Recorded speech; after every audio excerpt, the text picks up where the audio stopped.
Hello दोस्तों, स्वागत है आप सभी का हमारे YouTube चैनल देव4413 में। दोस्तों, आज की इस वीडियो के माध्यम से हम आपको मोबाइल इंश्योरेंस के बारे में पूरी डिटेल के साथ के जैसा डिटेल में मोबाइल इंश्योरेंस क्या है, मोबाइल इंश्योरेंस का किस प्रकार से फायदा दिया जाता है और कौन कौन सी कंडीशन में हमें फायदा नहीं मिलता है, मोबाइल इंश्योरेंस क्लेम किस प्रकार से कर सकते हैं, प्रोसेस की क्रिया विधि क्या होती है और जो इसके लिए डॉक्यूमेंटेशन कौन कौन से लगते हैं, इन सभी विषयों के बारे में और इसके अलावा जो है टॉप ट्रस्टेड कंपनियों के बारे में भी आपको डिटेल के साथ में जानकारी दूंगा ताकि आप जो है मोबाइल का बीमा इंश्योरेंस करवा सकते हैं। तो चलिए दोस्तों, सर्वप्रथम बात कर लेता हूं मोबाइल इंश्योरेंस क्या है, इसको जान लेते हैं। तो दोस्तों, मोबाइल इंश्योरेंस जो है हेल्थ इंश्योरेंस की भांति है। जैसा हेल्थ में मनुष्य से रिलेटेड होता है, उसी प्रकार से मोबाइल इंश्योरेंस जो है मोबाइल से रिलेटेड होता है। मोबाइल में क्या होता है कि मोबाइल में जितने भी यदि प्रॉब्लम आते हैं, जैसा ब्लास्ट हो जाना, चोरी हो जाना, गुम हो जाना या फिर अंदरूनी प्रॉब्लम हो जाना, डिस्प्ले खराब हो जाना या फिर मोबाइल में आग लग जाना, इन कंडीशन में आपके जो है मोबाइल जो ट्रस्टेड कंपनी है जहां से आपने बीमा कराया है वहां से आपको 100% रिकवर दिया जाता है। ठीक है, तो ये कहलाता है आप लोगों का मोबाइल इंश्योरेंस। बात कर लेते हैं दोस्तों, मोबाइल इंश्योरेंस किस किस कंडीशन में हमें लाभ मिलता है, इसको जान लेते हैं। तो दोस्तों, मोबाइल इंश्योरेंस के लिए पहला कंडीशन है यदि आपके मोबाइल चोरी हो जाती है तब दिया जाएगा। दूसरा कंडीशन आता है यदि आपकी मोबाइल गुम हो जाती है तब आपको मोबाइल का इंश्योरेंस दिया जाएगा। तीसरा कंडीशन आता है यदि आपके मोबाइल में बैटरी खराब हो जाती है या फिर सॉकेट खराब हो जाते हैं या फिर आईसी वगैरह खराब हो जाता है तो उस कंडीशन में आपके इंश्योरेंस दिया जाएगा। और चौथी जो कंडीशन होता है आग लग जाना या फिर ब्लास्ट होने की स्थिति में आपको मोबाइल इंश्योरेंस का लाभ दिया जाता है। ये 4 या फिर 5 पॉइंट जो है आपको मोबाइल इंश्योरेंस की वेबसाइट में आप इसे भी पढ़ सकते हैं। ये इसी ठीक है, और इसी से जो मोबाइल का इंश्योरेंस कंपनी है इसी को मान्यता देती हैं। अब बात कर लेते हैं किस किस कंडीशन में हमें मोबाइल इंश्योरेंस का लाभ नहीं मिलता है, इसको भी जान लेते हैं। दोस्तों, मोबाइल इंश्योरेंस का लाभ यदि आपने अपने मोबाइल को जानबूझ करके गिराया है तो आपको मोबाइल इंश्योरेंस का लाभ नहीं दिया जाएगा। दूसरा कंडीशन आता है यदि आपने मोबाइल गिराया है या फिर किसी प्रकार की डैमेज हुआ है, उसका कारण नहीं बता सकते हैं तो उसका इंश्योरेंस आपको नहीं दिया जाएगा। तीसरा नंबर में आता है यदि आप मोबाइल खरीदते हैं और मोबाइल खरीदने से पहले ही वहां किसी प्रकार की बग सॉफ्टवेयर प्रॉब्लम आती है तो उस कंडीशन में या फिर पहले से उसमें प्रॉब्लम है तो उस कंडीशन में आपको मोबाइल इंश्योरेंस का लाभ नहीं दिया जाता। 5वां नंबर में आता है आप लोगों का यदि आपके मोबाइल में पहले से सॉफ्टवेयर में प्रॉब्लम है तो उस कंडीशन में भी आपको मोबाइल इंश्योरेंस का लाभ नहीं दिया जाता। ये 5 कंडीशन है जिसमें आप अपने मोबाइल इंश्योरेंस का लाभ नहीं ले सकते हैं। दोस्तों, अब बात कर लेते हैं हम लोग मोबाइल बीमा कैसे ले सकते हैं इसके बारे में। तो इसका 3 चरण है। पहला नंबर में यदि आप मोबाइल लेते हैं तो तुरंत ही आप उस कंपनी से ही डायरेक्ट रूप से मोबाइल इंश्योरेंस करवा सकते हैं।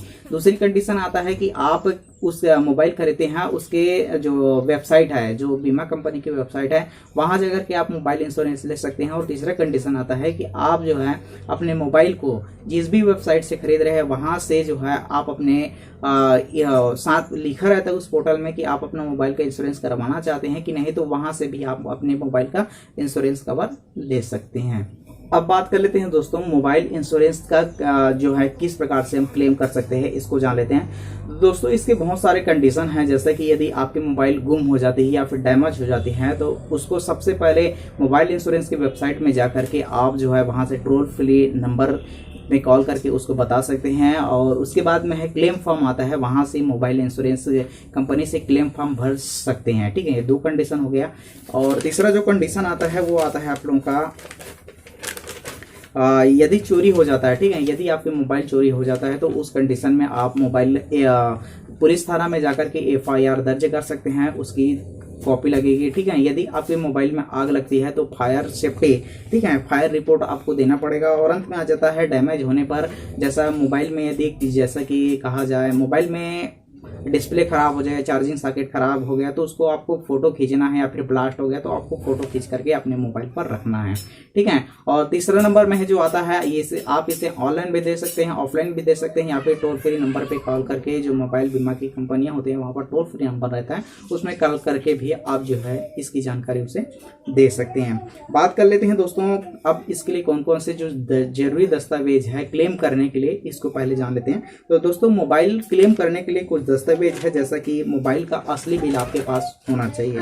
दूसरा कंडीशन होता है चोरी होने पर आपके पास जो है FIR का जो है रिपोर्ट होना चाहिए। और तीसरा नंबर में आता है डैमेज होने पर डैमेज का फोटो आपके पास होना चाहिए, जो मैंने पहले ही बताया था, डैमेज का फोटो लगेगा। और अंत में आता है बैंक पासबुक। बैंक पासबुक किस लिए लगता है, ताकि आपके मोबाइल में यदि किसी प्रकार की प्रॉब्लम है जिससे पैसा रिकवर नहीं किया जा सकता है, तो पैसा रिकवर करने के लिए जो आपके पास बैंक पासबुक होना अति आवश्यक है। और 5वें नंबर में आता है उपयोगकर्ता का नाम होना चाहिए और मोबाइल की जो तारीख है वो अति आवश्यक है। और इसके साथ ही साथ EMI नंबर जो है आपके पास होना चाहिए। ठीक है, ये होता है दस्तावेज, आवश्यक कुछ दस्तावेज मोबाइल इंश्योरेंस के लिए। अब और अंत में आते हैं आप लोगों का मोबाइल इंश्योरेंस करवाने के लिए कौन कौन से दस्तावेज होना चाहिए, इसको जान लेते हैं। तो मोबाइल इंश्योरेंस इंश्योरेंस करवाने के लिए जो दस्तावेज लगेगा उसका लगेगा आपको आधार कार्ड वगैरह लगेगा, मोबाइल का EMI दिनांक लगेगा, आपका उपयोगकर्ता का नाम लगेगा, साथ ही साथ आपका जो उम्र है 18 साल से अधिक होना चाहिए, तब जो है आप मोबाइल इंश्योरेंस बीमा करवा सकते हैं। यदि आपका वो एज जो है 18 साल से कम है तो आप मोबाइल इंश्योरेंस बीमा नहीं करवा सकते हैं, ये मोबाइल बीमा की पॉलिसीज में लिखा गया है। ठीक है, ये हो गया आप लोगों का पूरी डिटेल। और अंत में बात कर लेते हैं दोस्तों अब ट्रस्टेड जो 10 वेबसाइट है, 10 कंपनियां हैं उसके बारे में। पहला नंबर का जो कंपनियां है सिस्का गैजेट सिक्योर है, दूसरा कंपनी है डिजिटको है, तीसरा जो कंपनी है वो वन असिस्टेंट है, चौथा जो कंपनी है वन साइड गो कंपनी है। ठीक है, और पांचवा जो कंपनी है होम क्रेडिट है, छठवा कंपनी है टाइम्स ग्लोबल, सातवां कंपनी है वारंटी बाजार आता है, और 8वां नंबर की कंपनी आता है क्विक हिल गैजेट है, और नंबर का आता है आप लोगों का EMI प्रोडक्ट है, मतलब जो EMI रेडमी का फोन आता है उसका है, और 10वां नंबर का है सिंक स्कैन। ठीक है, ये 10 ट्रस्टेड कंपनियां हैं जहां से आप मोबाइल अपना इंश्योरेंस करवा सकते हैं। दोस्तों आई होप यदि आपको किसी प्रकार के मोबाइल बीमा के बारे में डाउट होता है तो आप हमें कमेंट करके जो है जरूर बता सकते हैं। ठीक है, ताकि आपका जो रिप्लाई हम दे सकते हैं। उम्मीद करते हैं आपको यह वीडियो हमारा पसंद आया होगा, और पसंद आया होगा तो आप इसे अपने दोस्तों के पास ज़्यादा से ज़्यादा मात्रा में शेयर कर दीजिए। और सभी लोग जैसे बोलते हैं, यदि आप हमारे यूट्यूब चैनल पर पहली बार आए हैं तो चैनल को कर लीजिएगा सब्सक्राइब। मैं इसी प्रकार से कंटेंट आपके लिए लाता रहता हूं। तब तक के लिए कहते हैं हम आपको जय हिंद और अलविदा। नेक्स्ट वीडियो में मिलते हैं हम नए टॉपिक के साथ में।